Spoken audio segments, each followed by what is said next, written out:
morning glory.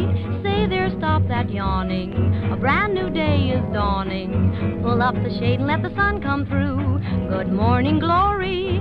Spend about an hour underneath a shower and keep on singing like the birdies do. The show is called Books of the Week, and you've landed here, and I'm sorry. You may still be able to escape, but probably not, because you're going to wonder, what the hell is this on YouTube? Well, let's be your roadmap on your way through the byways of the mind. My name is Jeff Messerman. I'm with CPL Radio in Cedarburg, Wisconsin. We are a little radio station in a little library in a little town. Everything about us is little. Let me switch things over to something big. A big book critic, Steve Donahue from Boston, Massachusetts. Good morning. Hello, everybody. But I think his most important role, of course, is manservant to a very needy schnauzer. I think that's... Yes, indeed. Yes, a very needy little schnauzer who hates the rain and thinks I can turn it on and off like a spigot. Everyone thinks that about you, Steve. And the only thing I can turn on and off is your writing career. As a book critic. Fine. He has a big switch in his living room. Yay or nay? Well, what we do on this show, speaking of, is we like to go through the newest releases usually. We do a nonfiction, then a fiction release, and then something called a wild card, which is exactly as its name implies. Oh, my Lord. We just don't know what could happen during the wild card segment. No. Although, to be honest, we don't know what is going to happen during the nonfiction or the fiction sections either. Don't bring that up. I'm trying to ease them into it. So there we are. As you know, and it's interesting. I was thinking about this on the way in this morning on my drive in. As a book critic, and what you've done for a long time now, quite a few years.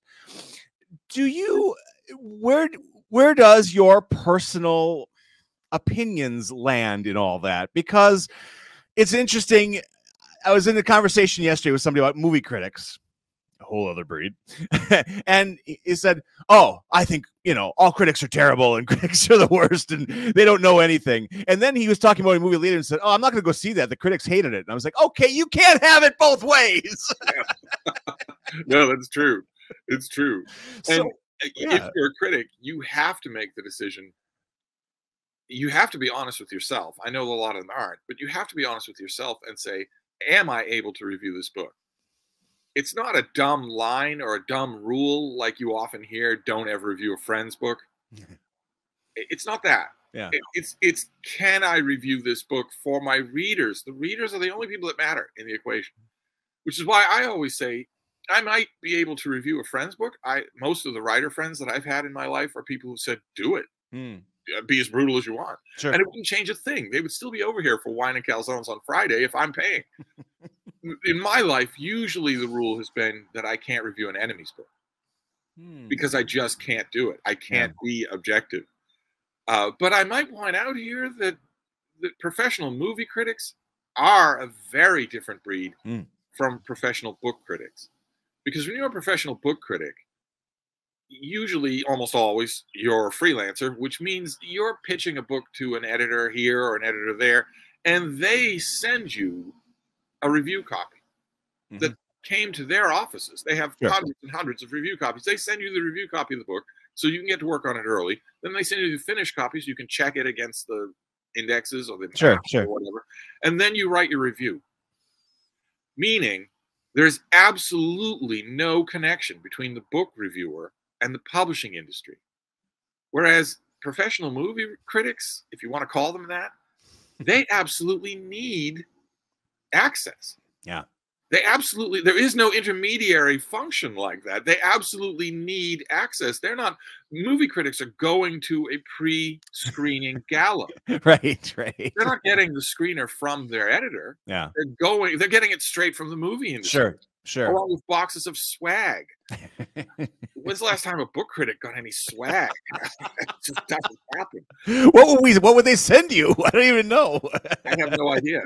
It is book critics, until just comparatively recently, got the opposite of swag. They got a review copy of a book in the mail with a little note from their editor saying, "Oh, and when you're done, be sure to send this back." If you are a movie critic and you are completely dependent on the movie industry, when you're in the movie critic business, you want your review to be coming out in full detail with prearranged clips on the day of the movie's release. Yeah. So you're completely dependent on the movie industry. Yeah. Well, they're going to modulate. You're going to modulate. You're going to self-censor what you do. Yeah. So that's a completely different thing. Yeah. Yeah. You see that quite a bit too in movie criticism. And you see the result of it. Yeah. Which is that on Rotten Tomatoes, or as our adorable UK friends insist on saying, Rotten Tomatoes, a movie will have a 92% critic score and a 13% audience score. Well, they're seeing the same thing, so you know that something's going on there. It's usually not the audience. Yeah, yeah. Go to pick 10 movies on Rotten Tomatoes that have that big a discrepancy between the two groups of critics, and watch all 10 of them.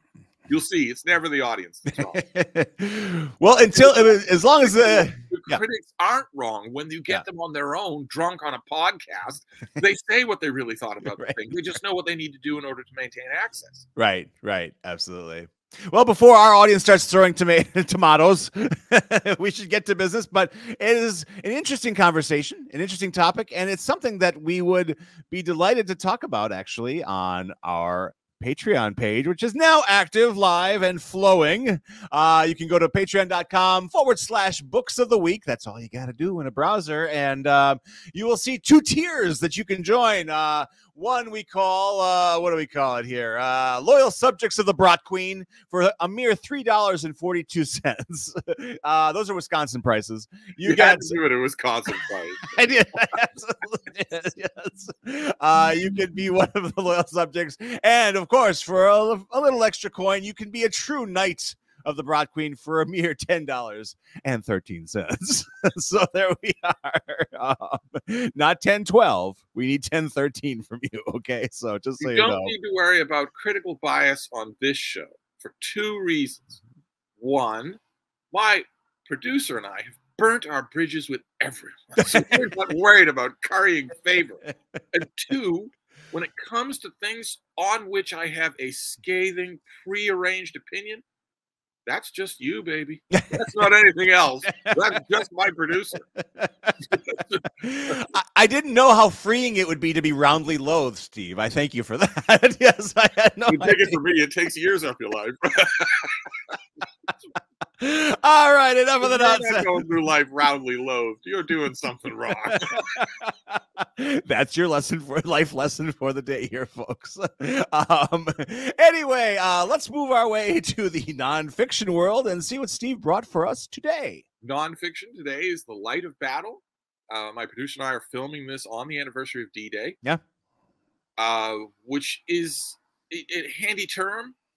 And, you know, the first 15 minutes of Saving Private Ryan, and people hear those things, especially the current generation, hears those things and thinks, oh, that's easy. Oh, it was an assault. And loses sight of the fact of how utterly unprecedented this thing was, how utterly amazing it was. And this, of course, we're referring to, for those of you who maybe skipped that class, we're referring to the Allied assault on Nazi-occupied Europe, which happened 80 years ago. Sure. And this book, The Light of Battle, the author, Michael Paradas, does a document-grounded look at Dwight D. Eisenhower, who oversaw D-Day. Yeah. And who was ready for it to fail. It was not a guarantee at all that it would succeed. Had the Nazis thrown all of their armed forces into the 5 beaches of D-Day, the assault would have been repulsed. Probably with massive casualties, probably with enough casualties so that it would not have been remounted. And the Allies would just have had to find some other way. or maybe not find some other way. In now, almost a century later, we lose sight of how much hinged on this thing and how incredible it was. The greatest amphibious assault in the history of humanity.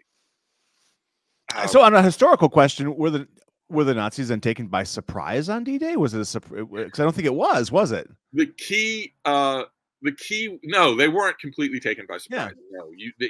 No, but the key problem wasn't an element of surprise. It was an element of coordination. Eisenhower was in charge of D-Day. Who was in charge of coastal defenses in Nazi Germany? Air, sea, land, region by region, beach area by beach area. Who was in charge of each of those? For each of those sections, it was a different guy. Yeah. They all hated each other. And they were all afraid of the boss, who at 10 in the morning on D-Day was in bed. And why? Because everyone was afraid of waking him up. So really, you look at it, it boils down to two different command structures, I guess. Right. Isn't it interesting that world domination, if you have that in your system, and I know you do, Steve, world that can't tell it from the wall decorations. Yeah, I do. I woke up the boss, everybody. I can't even get a lousy beach defended. But isn't it interesting that if you're somebody who craves world domination, have that kind of megalomania, that your own megalomania is your undoing for that project? That's something back at me. This might be the wrong conversation for this particular podcast. Might be the wrong conversation all around. Yes. But the book is very good. Yeah. The book is very good. The publicity material, the cover copy that you'll read if you're a patron at the library, is a little bit silly. Okay. It implies, for instance, that this is a biography of Eisenhower. It's not. I mean, it's an easy handle to make, but there are better books to go to for a biography of Eisenhower, sure. Including one coming up later this year that we might talk about. And the jacket copy for the book also is a little bit hysterical. I mean, D-Day was an amazing event. Yeah. But you could still be hysterical about it. There was public celebrations all across the country, and in Europe today will be demonstrating that fact. Yeah. Sure, but the book is very good. Yeah. Very good. You said it's document based. Do they unearth? Very document based. Yeah. It's the plague of D-Day books, which is basically what this is copying. There's so many books written on the subject. That's another thing that the jacket copy might mislead you to think that there've only been a couple of books written on D-Day. There've been a million of them, and they suffer from the plague of copying each other. And this one doesn't quite do that. Eisenhower really comes out as a person, which is good. I mean, the leader of the Allied forces, then president, the icon of an age, the golf playing icon of the laid back, everything's perfect 50s. It's easy to lose sight of the man and all that. Yeah. So, and this book doesn't do that. Excellent. All right. It is available in your library here. So come on down and grab it. Today'd be a good day to do that. Assuming it's not already out. But put a hold on it if you have to. That's okay. We are going to saunter over then to our fiction department. And Steve, what have you today? I'm scared. I have the most amazing thing for you today. Yes. It's a novel called Eruption that was written by Michael Crichton, who's been dead since the 1780s, and finished by James Patterson, who added a semicolon here and a concluding graph there to a manuscript that Michael Crichton's widow found in the bottom drawer of his desk that's all about can we please stop this? Who the hell cares what this thing's about if you have to swallow a story like this in order to read it? Well, here's the real lesson here too, Steve, is that if you're a best-selling author, burn all of your manuscripts just as you're on the way to the morgue, because this is look what your loved ones will do. This book could be about an eruption in my pants. Hey! And it couldn't be any less believable. Did you say an eruption in your pants? Blessed be her name.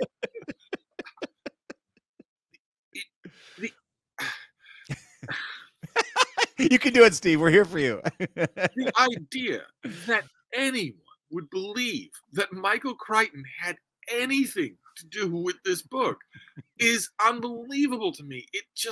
I realize that consumers, just in general, not American consumers here, but just anybody, consumers in general, live in a largely reality-free age, but good God, I want to know what people think writers do, what the writer's life is like. So you're Michael Crichton. Yes. You're an arch-conservative Reaganite writer. You are a Trumpist. If you'd lived, you would have been a Trump supporter. Oh, sure. You're a science-denying, best-selling author of pseudoscientific potboilers, some of which are very, very good. We want, here at the Books of the Week, we want to divorce as much as we can the man from the work. Oh, yeah. It's entirely possible to love Michael Crichton books. Some of them are really enjoyable when they're not engaged in xenophobic nation bashing or in climate science denial. Right. They can be really, really good. Yeah. Okay. Michael Crichton has 15 research assistants. He's working. He was a genuinely hardworking author. So he's got all the research, and he's got the index cards and the whiteboard, and he's working every day. And his editor is his friend from long back, knows perfectly well what a cash cow he has, says, "Oh, Mike, how's that coming along? How's the manuscript coming along?" And Michael Crichton, maybe he took the last week off. Best-selling authors. They're not exactly nose to the grindstone. They're not all Anthony Trollope. He would take that casual comment as maybe an indication to get back to work. So he'd go back to his work study and work a little more and then work a little more. And then right at the time when his publishing house is maybe getting a little antsy and could legally withdraw his advance, he bashes out 3 days of nonstop work and gets that manuscript done. And like Homer Simpson, he wraps it in tape and throws it through the IRS door at the very last minute of the deadline. That is an author's life. Unless you're Mrs. Crichton, who seems to want you to believe that an author wakes up on Monday and says, I feel like writing a whole book, finish the manuscript, the end, and then just put the thing in a bottom drawer in a cabinet somewhere. I've got manuscripts everywhere here. I mean, yes, it's true that a completed manuscript is a $2.6 million windfall for my family, my relatives, my heirs. But I can't keep track of them. It's not like they're precious or anything. I've got a bunch of them lying all around. Keep in mind, this is not the first Michael Crichton manuscript that has been foisted on the world. I actually reviewed one of them for, I think, the Washington Post. And I tried to make this point as gently as I could, because my editor was, an incredibly nice guy. I tried to make the point as gently as I could that this is no more a Michael Crichton novel than the sentence I spelled out in my Fruit Loops. It had nothing to do with it. That is not the way the real world works. Best-selling authors don't have manuscripts lying around. Instead, what I suspect this novel is, which is basically, I mean, there are a couple of plot lines involved, a couple of people involved, and also a couple of place changes involved. But this is basically about what would happen if the Yellowstone super caldera erupted.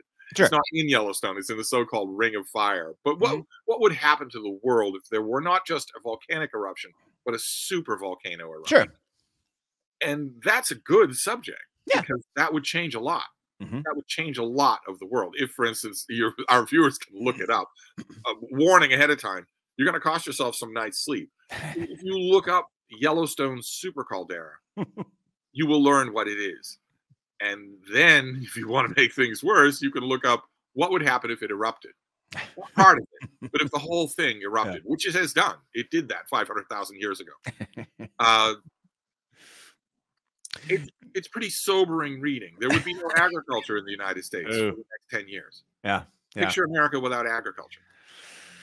Oh my gosh. We had a summer of that in the movies. I remember the summer of Volcano, Dante's Peak. Yeah, we did this already. Yes. But even those were just volcanoes. They weren't just the volcanoes. Super caldera is, if you picture the candles on a birthday cake, sure, each of those candles is a volcano.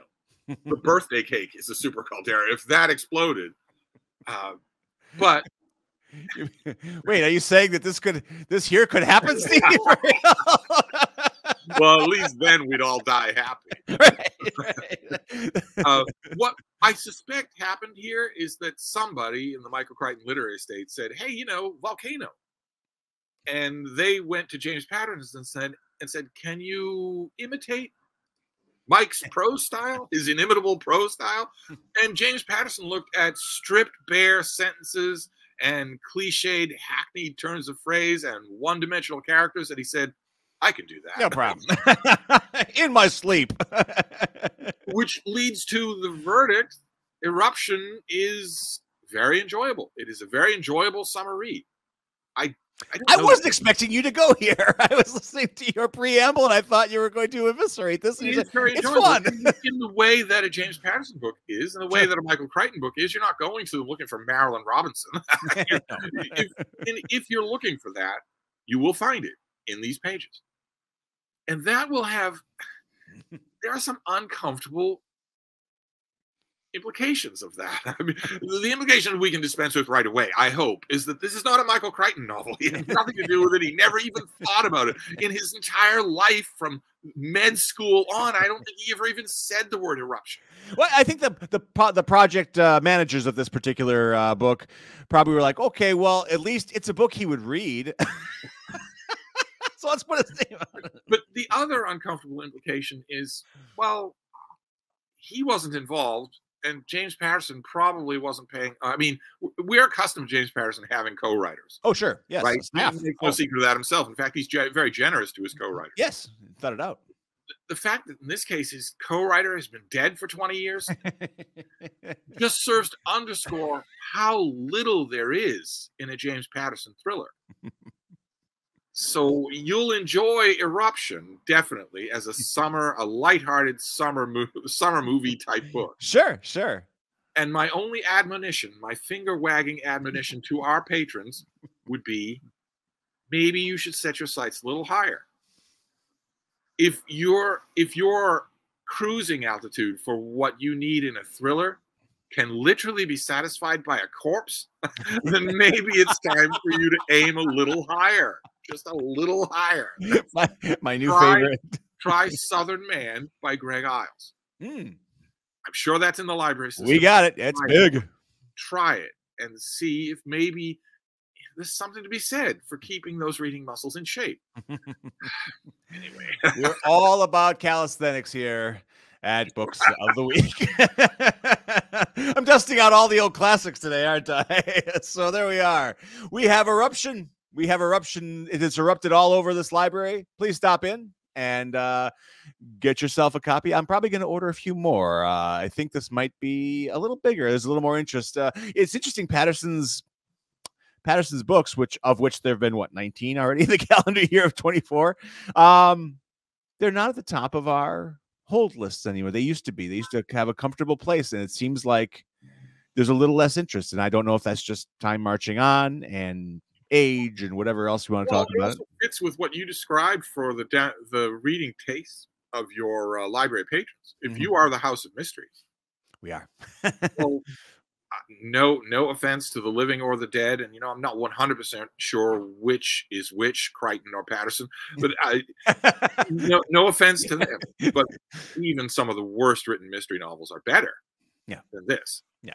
Better constructed, better actor, better characters, better pacing, better plot. So, and if that's your reading patronage, they might not be as interested. Yeah. It is interesting. So, well, there's your two selections for the week. I have now just burning a hole in my pocket, as they say, a stack of books from our new arrivals area, and this is what we call the wild card. You have now driven your car to the dark reaches of Books of the Week. This is the wild card. I have to get some better intro for that. Like, this is now the wild card. Some kind of real dramatic. We have mostly. I got 3 nonfiction and 2 fiction. And let's start. I know Steve is in the middle of a. On his YouTube page, YouTube channel, which you should all subscribe because there's a lot of material there. Yes, but you don't need to subscribe. No, you can just watch. That's true. That is true. You can just watch. already got too many mouths to feed. Look, and listen, he's dissuading you from subscribing because his worst fear is that he'll wind up with 18,000 subscribers as opposed to 17K, which I believe is where you're at now, right? That's about where you're at. They keep coming, Steve. They keep coming. So one of the things he's doing on his YouTube page is a sports. I think you're doing sports books this month. Yeah. And I grabbed this because yes, there's one particular niche that I seem to have fallen into. I don't seem to be able to get my way out of it, but I am trying to read sports all summer long. It is a noble project, and I also have very little. I enjoy the game of baseball a bit, but even just reading sports books has never been something that has been something I'm interested in. But this looked interesting. This is the Pete Rose story, which I think one of the beautiful aspects of sports books is probably the best ones are not exactly about sports. Right. This is the book for you listeners. This is Charlie Hustle, the latest biography and also recounting of the story of the rise, the reign, and the fall of Pete Rose. Yeah. Who had a lifetime banning from baseball for betting on the game. Yeah. Which still goes on, by the way. Still goes because on. It attacks the very heart of the integrity of the game, which is that you don't know who's going to win. That even the underdog could win a day. Sure. It could be a beautiful summer day when a team that hasn't won forever takes down a Titan. That's part of the magic of going to your baseball yard is to see whether or not that will happen. Yeah. Well, if the greatest player, one of the greatest players in the game, is betting on the games, then you can assure that he's affecting the outcome. Right. That he's either not trying really hard or he's trying really hard in order to affect his monetary payout. Sure. So he was banned from the game. Yeah. Just like Shohei Ohtani. Oh, wait, no, Shohei Ohtani wasn't banned from the game. His interpreter was. Okay, great. I guess Shohei Ohtani didn't realize that his best friend and interpreter was stealing millions of dollars from him every year. Seems like the timing of this book is outstanding. The timing is right on. I can't remember the last time I checked the books for books of the day. You could be stealing millions of dollars from me and I wouldn't know it. Anyway. How do you think I afford these signs? This book is really good. It's really, really good about the Pete Rose scandal. Yeah. How it was found, how it unfolded, what its nature was. This book also hits home. The reason that point about the integrity of the game was on my mind is because this author really does feel it. Yeah. He really does explain it. The one problem with the book is that it's recounting of games, the actual drama of the game. I know I bash on baseball all the time for not having drama, but nevertheless, when it does, you want a writer who can capture that. You want a Ring Lardner. Sure. Yeah. That doesn't happen in this book. Oh, so you can't go to it for that. A lot of other things do happen and happen really well. But earlier books on Pete Rose were able to capture the game. Oddly enough, this doesn't capture the game. All right. Well, it's a chunky one, so I'm obviously exhaustive. If that's your bag, come on in. Sounds like that's a good one. The fact that it doesn't capture the magic of the game in play, oddly enough, I think makes this a Pete Rose book for baseball fans. Excellent. Rather than for beginners. Yeah, absolutely. All right. Charlie Hustle is the book, and it is available in our nonfiction section. Oh, this is interesting. Baseball big in Wisconsin? Religion. Really? Yes. Well, it's all the Midwest. It's not just, I knew that's true for Iowa and Ohio and Illinois, but it's it's the upper Midwest as well. The romance of it is there because, of course, we're plunged into Siberia-esque temperatures for most of the year, so that when spring breaks and baseball is part, it gets very cult-like very quickly. So here's a book that actually I will be talking about later today on our second greatest book show on CPL radio. You wouldn't dare. I thought we ran those floozies out of town on a rail. Day's not over. We'll see how it goes. However, the book I brought is just trying to diffuse the situation. You worm. You snake. If Steve had two gloves, he would. I'd get one across each cheek right now. Would. I think. Well, and to save my honor, I'll let Stuart Turton do the work with The Last Murder at the End of the World, which I am about 70% done with right now and have an interesting reaction to it. I'd like to hear yours if you had a chance It to. stinks. Okay. Now, wait a minute. We talked at the top of this show about personal feelings not encroaching upon your review chops. And I did that for a reason. That show stinks. I did that for a reason, knowing this would happen. No, I actually haven't read it. Okay. You read his other work, so I'm assuming the 7.5 Deaths of, yeah. What do you think of the author? A little bit wordy, a little bit complacent. I very much hate I don't know if this is true with this author. I've never met this author, but I hate getting the impression that the author is starting their book by laying out the table and then interlacing their fingers on their belly and saying, "And now, gentlemen, I shall tell you a tale." I'm perfectly fine with that scenario if it's in the hands of Agatha Christie, and the next thing that's going to happen is that someone is going to sneak up behind that person and pull a bullet through his head. But I'm not happy if that is what you're doing with your book. If you're just, "And now, gentlemen, I shall tell you a tale." Yeah. No interruptions, no disagreements. So I guess his breakout hit, his big breakout hit, the kindest way for me to say it would be to say it didn't earn it. It just assumed. It assumed that I loved it already. Sure. So what is your reaction so far to this? So here's my problem. Wait to see the show. Tune in like the rest of the proletariat, sir. Let me dust off the Broad Queen real quick here. Hang on. He might not be able to save you. Oh, that's bad. It's a gimmick book. That's what this is. And sometimes I'm attracted to gimmick books because I think, oh, well, at least they're doing something different. So this could be interesting. This one, the gimmick is compelling. And so it's basically a dystopian end of the world scenario with a murder mystery thrown in. Oh, it's awkwardly interlaced, though. Speaking of interlacing things, it's just it's an experiment, but it's an experiment that I think by the time I get to the end, I'm sure we'll be like, well, that didn't work. But it's am I having a good time? Mostly. How's that? There we go. This episode of Books of the Week is full of breaking news, isn't it? Oh, yes. At the top of the show, I disclosed that the D-Day invasion was really big. Right. And here at the bottom of the show, the host of Cedarburg Public Library's Books of the Week says that he really likes gimmicks. We're just shocking them in the aisles. Stop the presses. Oh, my goodness. I warned you, viewers, at the top of the show.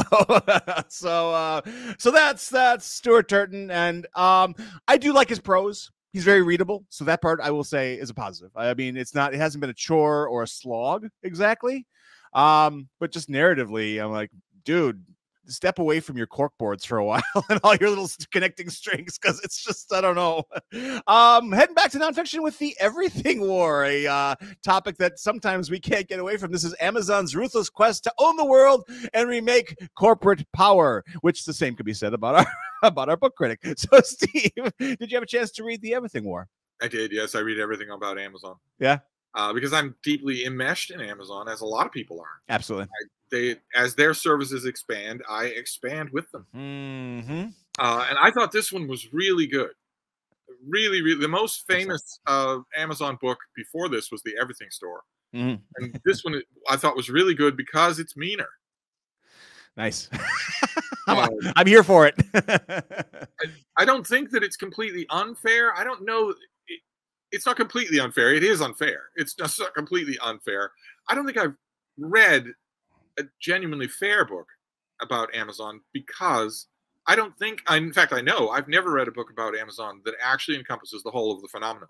Mm-hmm, mm-hmm. And the phenomenon is vast. It is. If you are devoting a whole chapter of your book on Amazon to poor working conditions in warehouses, you are missing the subject. As important as that subject is, you're missing the subject. Yeah. If that gets a whole chapter. Yeah, absolutely. Because lots and lots of other businesses have poor working conditions in warehouses. Sure. Yes. This I can attest to. But no other business does what Amazon does. Yeah. The rest of it. Absolutely. Nothing. Do you know how many millions Amazon comparatively recently rolled up and amped up Amazon Health? Yes, I saw that. Millions of people, far more people, paid for that service on Amazon than paid for Obamacare. Millions more people did that. Amazon is in everybody's life. Everybody was thinking, okay, well, what do I associate Amazon with? I've heard that their business practices are shady or predatory. I've heard that their working conditions aren't the best. But what do I associate with them? That I pay a reasonable price for fast delivery. And if I so much as hint at that I'm unhappy, their customer service is all over me. Retain me as a customer. That's true. Despite the fact that they're huge. I had this happen to me the other day. I, like everybody else, since the pandemic, I've become addicted to Amazon food delivery. And it's always flawless. It shows up exactly when it will show up. It's always neatly packaged. It's always exactly what I want. One time, an order came that was lacking one item that Amazon had not told me 15 times was not available. They said it was available and it wasn't in the order. And I thought, they left off the double stuffed Oreos, didn't they, Steve? No, they swapped my mega stuff Oreos for double stuff Oreos. Oh, like going on a water diet, for Pete's sake. Might as well just give me the wafers. I meekly went to the Amazon page and meekly said, if you look at my order, one thing that I ordered wasn't there. And the response was, it's like something a mom and pop store would do. It's something a company would do if they were desperate for your business. Sure. They were all over it. Yeah. They refunded, they redelivered. It was all done within the hour. They rolled out an Amazon Health program where you can do a lot. There's a lot that you can do for a copay. Yeah, without a doubt. And millions of people signed up for it. No other retail company can do something like that. Absolutely. Not at all. And that's just the barest tip of the iceberg. Yeah. So this book, it doesn't like Amazon, but at least it comes a little closer to acknowledging that. I'm waiting for the huge Amazon book. Sure. Without a doubt.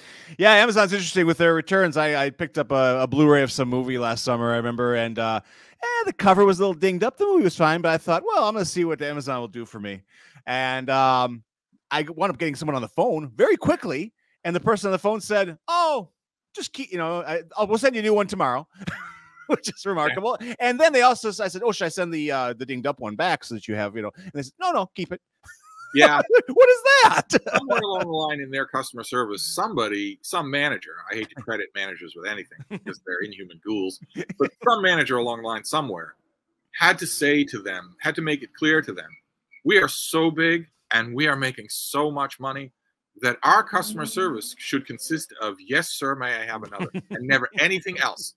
Never under any circumstances, anything else. If you're a frontline customer service worker and you think that what you're hearing is actually part of a multi-part scam, what do I want you to say? "Yes, sir, may I have another?" You know why? Because we've got a $35 billion segment of the company designed to check for scams. Right. And absolutely. Up on the menu bar at Amazon, there's Amazon Food, Amazon Prime, Amazon Movies, Amazon Food, Amazon Health. Right. If you scroll all the way to the right, in little letters, you will see Amazon Hit Jobs. And that's what happens to people that do scams on them. So I know we need one of those on our Patreon page. What do we call that tier? Well, there we go. Yeah, I mean, the Everything War. I guess good to be informed, but also maybe it's hard to hate them because, like you said, the book will grip you. You'll love it with the reading experience. Excellent. All right. Well, we have an extra feature to our wildcard roster this week. Someone named Matthew, who is an absolutely dear soul, is there should be fanfares. Maybe I'll edit it in later. They're our first patron of our Patreon page, and Matthew's a wonderful individual. And I had a brief conversation with him. I said, "Sir, now that you have been knighted, pick a title that you'd like Steve and I to discuss. Mostly Steve. And he had a suggestion for us. And let's see if I can bring it up here. This particular title is part of a series, The Further Adventures of Sherlock Holmes, by my favorite author name of the year, Sam Siciliano. And this is called The Gentleman Burglar. Steve, have you had a chance to crack any of these open, or even this one? Oh, good Lord. This is a series from Titan Books. It's dozens and dozens and dozens of Sherlock Holmes pastiche novels. Have I had a chance to crack it open? I love Sherlock Holmes pastiche fiction. Yeah. Love it. Even though I'm always more disappointed than not, as happens with any pastiche fiction. Sure.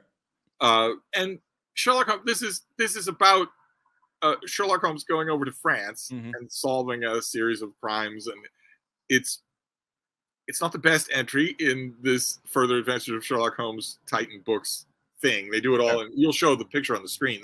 They all have the same livery, they all have the same cover design. Yeah. And they're a good library to subscribe to. It's a good library to get everything that's in it. And this is a good Sherlock Holmes pastiche novel, but some Sherlock Holmes pastiche novels are just another adventure of Holmes and Watson. And there's nothing just about that. Those can be really, really enjoyable. Sure. University of Iowa's Nicholas Meyer often does those. Other Sherlock Holmes pastiche novels want to name check other people. Yes. They want to get other things involved. In this Titan book series, for instance, there is a book where Sherlock Holmes is involved in H.G. Wells' War of the Worlds. Oh, boy. There's another where he confronts Count Dracula. There's another where he confronts Dr. Jekyll. Oh, good. And this is one of those. And the reason that I'm scrumping up my face is because those tend to work less well for me than not. We're kind of bringing a Saturday Night Creature feature element, I guess, that maybe Arthur Conan Doyle didn't have in mind. Yeah, I mean, the worst Sherlock Holmes pastiche novel of them all is one that features Sherlock Holmes, let's just say, in the same frame as Jack the Ripper. I did not go to Mike Dibdin's house and punch him in the face, but I should have. But generally speaking, Holmes has to be in the spotlight, and if he's not, well, if you're putting him in a pastiche novel with some other character, and in this case, it's a character called Lupin. Lupin the Thieves. Yes, absolutely. Yes. A gentleman thief that fans have always wanted these two to meet each other. Oh, this is the thing. Could Sherlock Holmes thwart him? As if Sherlock Holmes was, in Andy Sipowitz's Vice Squad. He doesn't stop petty burglars. What on earth? Now you stepped in this deep because someone's going to write an NYPD Blue Sherlock Holmes book. I bet James Patterson would do that. They always want. Actually, I should say, in the case of Arsène Lupin, that it's not just people; it's the author of the Arsène Lupin mysteries who was the first person to do a Sherlock Holmes pastiche novel starring both Holmes and his character. Sure. And fans ate it up to the extent that an ever-watchful Arthur Conan Doyle told him to stop. Said, you're using my character without my permission, and you're selling lots of books, so don't. So the author of those stories had to change Holmes's name. Oh, interesting. Okay. I think it was I don't know, Herlock Sholmes or something like that. The cover designs made it. It had the deerstalker cap and whatnot. So you knew what you were getting. Everybody knew that it was just that the author of Sherlock Holmes had put up a stink. Same thing. You got the same thing years later with Solar Ponds. Another Sherlock Holmes pastiche when the Conan Doyle estate was saying, no, you can't use Sherlock Holmes. Right. Now you can. So. Oh, yeah. And but in this novel has two things working against it. One is that bit, which I admit is going to work for some pastiche fans more than me. Yeah. I don't like it when Holmes is meeting up with another famous character. I think it inevitably waters down the story. For me, that was a detriment of this book.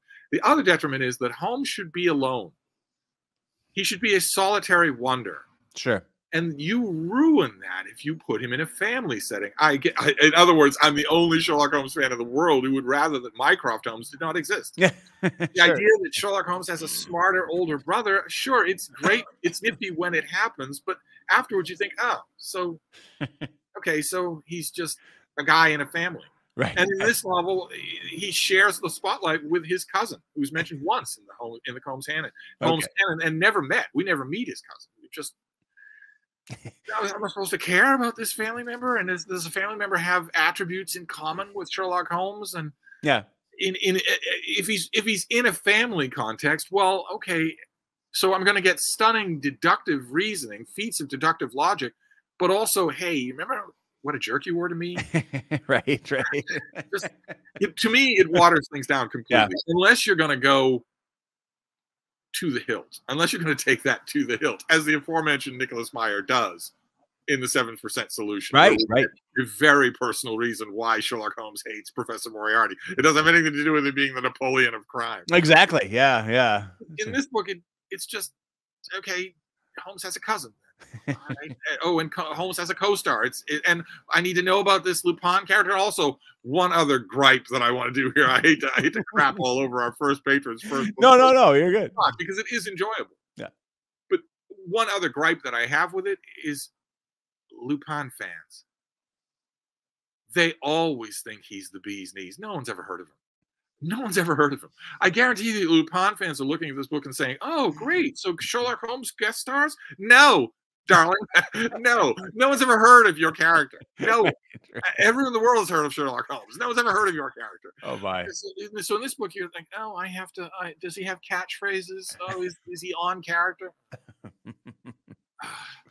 So no. Our first patron book pick is a loser, and so is our first patron. Matthew, I would just like to interject at this time that we love you dearly. And thank you for your patronage. And you too could be called a listener. Yes. You too, all out there on viewer and listener land, a whole bunch of people had their fingers over the subscribe button. And they oh, wait. Oh. Like being bit by a cobra, they retracted them and said no. Well, do it anyway. Hey, look, I'm called a loser by Steve every week, and I keep coming back for more, so you should too. You too could be sitting in this chair virtually. So there we are. We thank you, Matthew, for the suggestion. We hope to have more. Come on along for this ride. The Patreon page is just beginning to, full disclosure, I'm just figuring Patreon out because I still log on with AOL. So, doing the best I can here, folks. My Earthlink bill came today. That's where I'm at. So anyway, that is our show, Books of the Week. It was a lot. So at the top of the show, when you mentioned that, and you mentioned your drive into work, you passed cows, didn't you? I did. Oh, absolutely, I did. Without a doubt. Barn cats were in my way. I had to swerve. Although you're just upset that I swerved. But anyway, I don't know why people do that. I like to keep my grill neat. So there we are. Steve, thank you so much. It's been fun. Join us again next week for more hijinks, hilarity. Steve and I have to go start our real job now. So there we are. That's how we fund all this. Have a great week, everybody. Great reading week. And you too, Steve. We'll talk to you soon.